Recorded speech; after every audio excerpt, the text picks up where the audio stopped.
journalism in the advent of fake news and disinformation in my country. We need to work it out. We need to prove that we are the voice of the people.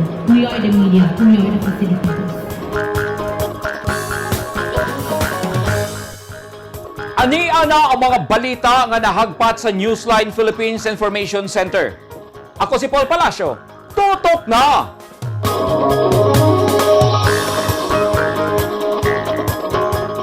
Sa mga headlines, gilubong nga napulo ka mga high-powered firearms sa NPA, gikalot sa mga sundalo. Davao del Sur PNP, nakatala og ubos nga kaso sa disgrasya sa kadalanan karong tuiga. O bakuna kontra COVID-19 sa mga OFW sa Davao City, gisugdan na.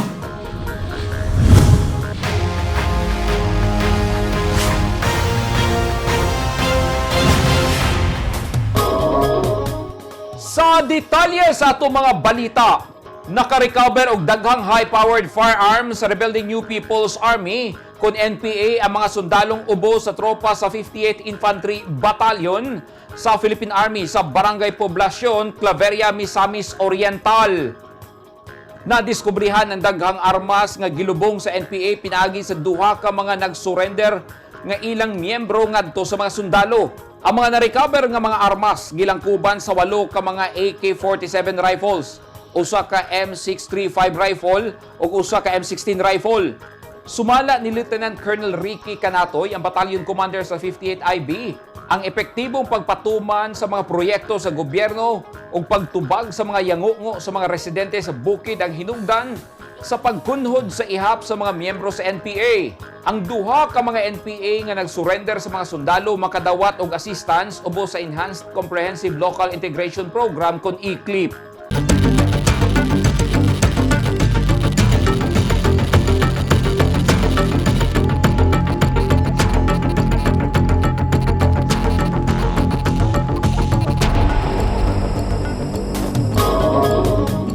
Bisan pa man sa hugot nga multa sa dili magsuot og face mask kung mugawa sa mga panimalay, daghan gihapon ang pasaway. Og sa usa ka baryo dito sa lungsod sa Banay-Banay, Davao Oriental, doon na sila'y pinasahi nga silot sa mga pasaway. Ani ang report ni Emily Rose Orteza. Pasaway nga mga residente, kini ang tawag kanila tungod kay bisan dunay pandemya, dili gihapon mosunod sa mga ordinansa o warning nga magsuot pirmi og face mask. Didto sa barangay Pintatagan sa lungsod sa Banay-Banay, Davao Oriental, silutan ang mga residente nga dili makabayad sa multa pinaagi sa pagpanglimpyo sa mga public areas. Gisaysay ni Kagawad Teresa Hamero sa Newsline nga gikinahanglan nga moserbisyo og 3 ka oras ang mga violators kung dili sila makabayad sa 150 pesos nga multa. Sa mga dayuhan, labi na katong dili nila matarong usot ilang face mask, at least ma-inform na sila o ma-aware na sila nga pag musulod sila sa entrance sa Davao Oriental nga makabalo sila nga nag-stricto me about sa no face mask. About po sa mga residente dinhi nga among madakpan, kabalo na gid sila ma'am nga pag-issue na mo, makurat na lang ang uban mo dagan pa mo face mask. Gisaysay ni Kagawad Hamero nga nakasulat sa ilang ordinansa nga gikinahanglang suportahan sa katawhan ang kampanya sa gobyerno nga pirming magsuot og face mask ug face shield tungod kay nag-atubang ang kalibutan sa pandemya. Sa pagkakaroon na may 15 ka violators nga nag-community service. Daghan na ang naka-community service sa ilang lugar tungod kay walay ikabayad ang mga nadakpan. Panawagan ni Kagawad Hamero nga unta padayon kitang mosunod sa health protocols aron atong maprotektahan ang atong kaugalingon, ang atong pamilya ug ang atong komunidad batok sa hulga sa pandemya. Emily Rose Orteza, Newsline Philippines. Stay safe.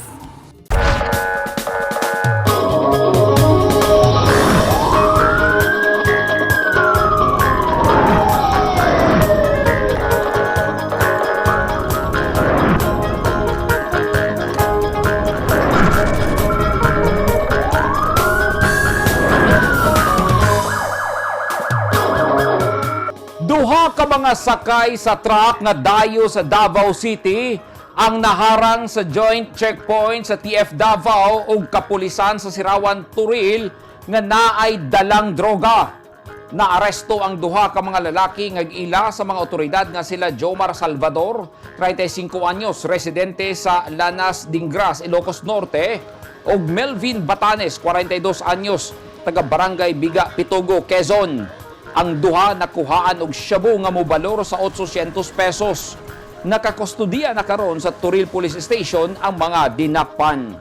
Nagpasidaan si TF Davao Commander Colonel Darren Comia sa mga buot magpalusot og droga sa Davao City nga dili gyud nila kini pasayloon kung madakpan kay mag-atubang gyud kini og kaso.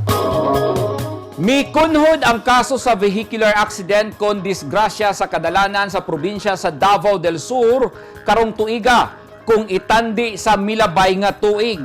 Usa sa nakita nga hinungdan sa mga pulis ang kakugi sa mga law enforcer og seryosong pagpatuman sa balaod trapiko. Ani ang report ni Orlando Dondon Dinoy. Namatikdan sa investigation section sa Davao del Sur Police Provincial Office kung DSPPO nga mikunhod ang ihap sa mga vehicular accidents karong tuiga kung itandi sa miaging tuig 2020. Subay sa datos sa DSPPO, gikan Enero 1 hangtod Agosto 19, 2020, misumada sa 369 ang mga natalang disgrasya sa mga sakyanan o 37 ka kinabuhi ang nakalas, din 153 ka individual ang nahospital. Apan sa datos, sukad Enero 1 hangtod karong adlaw Agosto 19, 2021, anaa sa 344 ang disgrasya sa mga sakyanan o 31 ang namatay, samtang 127 ang nahospital. Sumala ni DSPPO Director Colonel Alberto Lupas ang hugtanong implementasyon sa RA 4136 kung Land Transportation Code of the Philippines may usa sa mga rason nga mikunhod ang mga aksidente sa dalan. Kaning campaign na to sa 4136 na ginadakop na to ning mga gawas sa tong gidakop na to sila, implement na to 4136, nagimo tawag kining gitawag og information campaign about road safety seminar ana sa mga driver, kata ginahimo ana nga mga together with the LTO. So mo na yung mga factor nga naka-reduce sa mga requested for resulting to damage of property or homicide. Bisan sa syudad sa Digos, yung mga sentro sa pagbiyahe sa daghang sakinan, mikunhod sab ang disgrasya. So far, based on ating statistics, no, vehicular accidents dito sa Digos City since January up to present, kung i-compare po ito last year on the same period, malaki po ang difference nito doon. So, mababa po ang vehicular accidents natin compared to last year. So far, since January up to present, lima po ang confirmed na death caused by the vehicular accident. So palagi area po yun, Digos City. Nakikita dito based sa ating report, some of them are influenced by liquors. Yun naman talaga ang cause, no? Later on nakikita na disgrasya because some of the victims nakainom. Or ang iba dito is yun nga, medyo mabilis magpapatakbo and careless when it comes sa pag-observe ng traffic rules and regulations. Sa miaging tuig, unom ang namatay sa dakbayan ug misumada sa 288 ang mga natalang disgrasya, din 105 ang naospital. Apan sukad Enero 2021 hangtod karong adlaw, ang namatay 5. Ang unharmed 181. Yung So, total 295. 295 vehicular accident from January to present. Sumala sa mga otoridad nga sagad sa mga nadisgrasya, mga motorcycle riders, tungod kay ang uban kanila nagmaneho nga hubog. Mao nga pahimagno sa kapulisan, mag-amping kanunay sa pagmaneho. Orlando Dondon Dinoy, Newsline Philippines, Province of Davao del Sur, stay safe. At tangi! Grupo sa kababainan ug LGBTQ sa Davao del Sur gitudloan pag-decorate aron dunay dugang panginabuhian. O mga OFW sa Davao City gisugdan na og bakuna kontra COVID-19.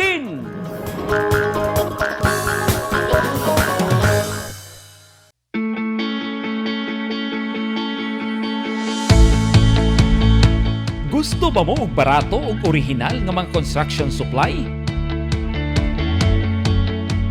Sa kadaghan sa imong pilian, all-in-one ang imong pagpamalit. Tara na sa 3M1 ug T-Square Lumber and Construction Supply na himutang sa daang Hardika, Lanao ug Dayo Street, Kidapawan City. Parami ng parami ang mga nagiging bagong Lotto Millionaires. Dalawa rito ay multimillion jackpot prizes. Ang 246.08 million pesos sa Ultra Lotto 658 at ang 298.77 million pesos sa Grand Lotto 655. Ang bawat pagtangkilik sa larong may puso ay susi sa pangarap at pagtulong sa kapwa. Thank you with all our hearts. Malay mo, baka ikaw na ang dapuan ng swerte. Ang mga taong dunay mga ginahambin nga mga grabing mga balatian o comorbidity, hilabi na ang mga senior citizen, sila ang mas delikado nga maigo sa coronavirus disease COVID-19. Busa dubling pag-amping ang himuon og tambali ang mga ginahambin nga mga sakit. Ang pagtumar sa Bilonga Gold Herbal Capsule is a food supplement makatabang aron mapunggan nga musamot ang mga balatian. Turmeric, uluyang dilaw ang nagunang sagol sa Bilonga Gold. Gisagulan og sodium ascorbate o vitamin C aron mas mulig-on ang immune system. Ang Bilonga Gold Herbal Capsule mapalit sa mga butika.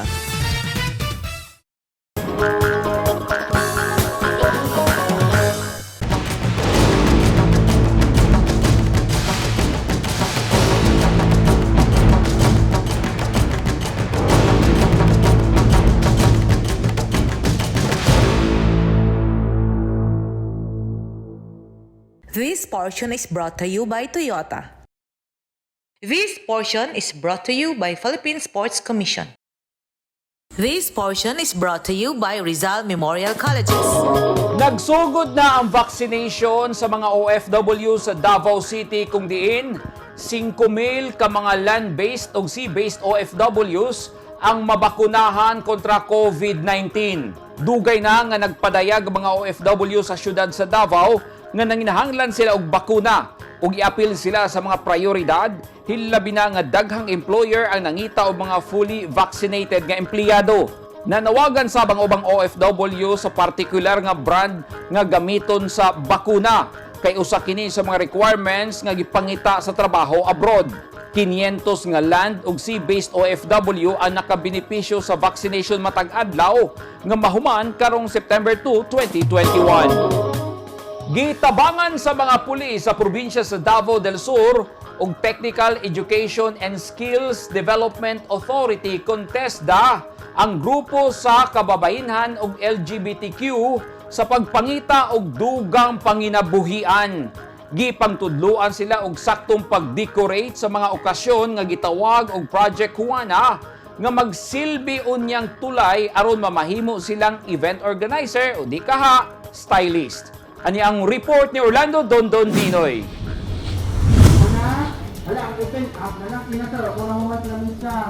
Nalipay ang 60 anyos nga si Mona Lisa Batuto kinsa presidente sa Santa Cruz chapter sa giorganisa sa Davao del Sur Provincial Police Office nga kapisanan ng babae laban sa krimen pun kabalak kay gawa sa women empowerment. Nakaton siya unsaon pag-decorate sa reception hall sama sa kasal.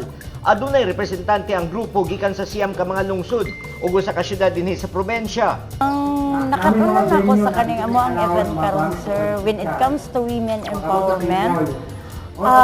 Ang among nakatunan, first of all is the gender-based violence sa about sa women, the VAUC.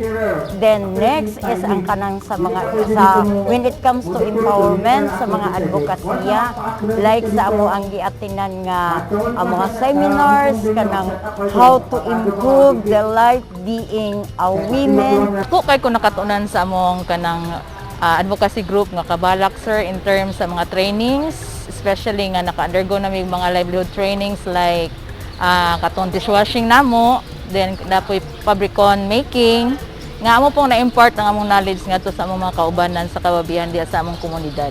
Dili lang kababayin-an ang giorganisa sa DSPPO kay nagbugna sab sila og grupo sa LGBTQ nga gitawag og Liga Acro kun Lesbian and Gay Anti-Crime Organization nga giapil sa training. For me as a student, as a graduating student and in line with my course, dako jud may siya nga gamit when it comes to my major subjects Tapos, at the same time, I'm also a decorator when it comes to some events like birthdays, weddings. Sumala ni Marlene Ines, ang Senior Technical Education and Skills Specialist sa TESDA Provincial Training sa Davao del Sur, kabahin ng Project Juana sa Executive Order No. 17 ni Presidente Rodrigo Duterte. Ang Project Juana, isa ni sa mga proyekto in cooperation with TESDA and sa PNP, isa ni sa mga gipasiugda karon nga directive sa atong gobyerno, especially on AO 70 or the whole of the nation approach, in which ang tanan nga mga mubalik loob, ang katong mga kababaihan, mga LGBTQ hatagan og importansya para naa sila ilang panginabuhian o mahatagan po sila og lain pang informasyon o dugang informasyon bahin sa skills, sa soft skills, ilabi na sa financial literacy. Ang atong purpose gani sa pag-organize sa atong sektor sa LGBTQ or ang Lega Acro, ang lesbian and gay for, against crime and corruption o ang atong kabalak o kapisanan ng mga kababaihan laban si Carmen is para mapakita nato ang spirit of volunteerism sa mga katawhan, lalo na sa mga ingani nga sektor. Kay dili lang man gid ang PNP ang makatabang sa kalinaw. Gibutiyag ni Hazel John Rites, ang event stylist ug lecturer sa seminar, nga magdepende sa okasyon ang magastong kantidad sa paghimo og dekorasyon. Pag natay event, pag usually mga wedding man jud no, ang figure jud ana almost ang pinakamababa ana 40 to 50k. Nindot na nga setup. Depende po na sa budget sa client. So kung gamay ang budget si client, si event stylist ang mo-adjust.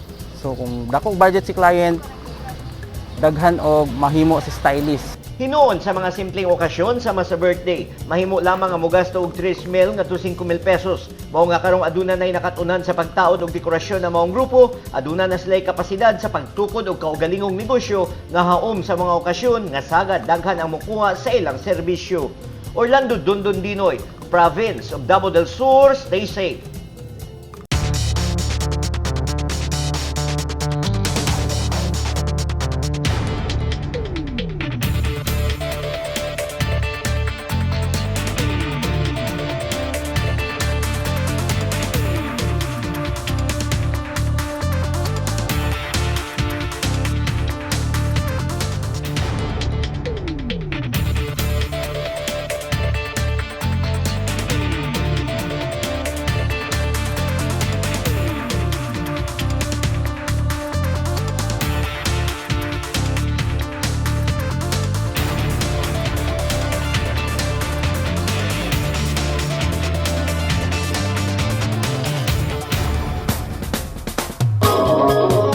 Kadto naghingpit sa mga balita nga nahagpat sa Newsline Philippines Information Center. Alang sa dugang balita, bisitaha ang website nga www.newsline.ph, sa Facebook page, Instagram, newsline.ph, ug sa Twitter, newsline.ph. Kung aduna mo'y mga balita ug impormasyon sa iyong tagsa-tagsa ka mga lugar sama sa sunog ug baha, mamahimo ka na ninyong i-share pinagi sa Newsline Messenger. Makita o sabi ninyo sa Channel 50 sa Sky Cable sa Davao o General Santos City o sa NCTVN Cable TV sa North Cotabato. Ako si Paul Palacio. Daghang salamat and stay safe!